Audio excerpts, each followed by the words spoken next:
Olmagan aslında yurttaşlar orada Badar 95 kanalı orada yengilik etişten, yengilik bomba aksiyetişten devam eder dostlar. Selam için orada 1 kilo kim kesse 0,01 kilo kesse şu güçlü ekile de aksiyamız var hadi. Orada şu aksiyamızı yine yazda bir vaktince totat koyardık eğitim taraflara göre. Burada şimdi kışta orada yine başlar orada dostlar gelesiler orada şimdi halada illerinden 1 kilo güçlü taşıysalar 5 gram plus minusu var. 5 gram. 10 gram emez. 5 gram plus minusu var bu arada. Şu geçenler orada şimdi güçlü kesesiler orada 995'e 1 kilo 5 gram burada şu güçlü aksa silahı düşündüler. Tım tushunarli bo'lishi uchun o'zingizdan bir kesib ko'rsating. Ava, dim Aniq bo'ladi. Xudoda do'stlar.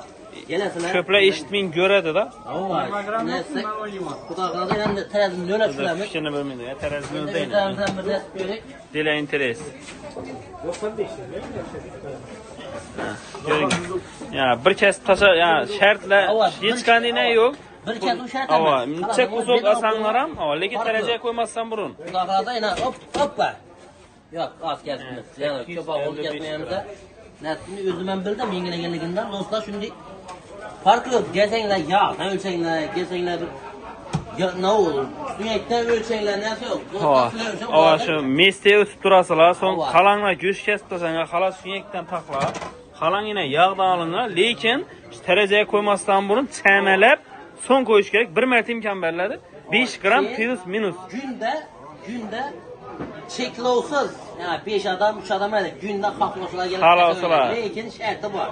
Videoga tushasizlar, bu g'ana. Ava, shunday как положенный kanalga joylanadi. Ava, yomon men odam emas, bunaqa kelasizlar.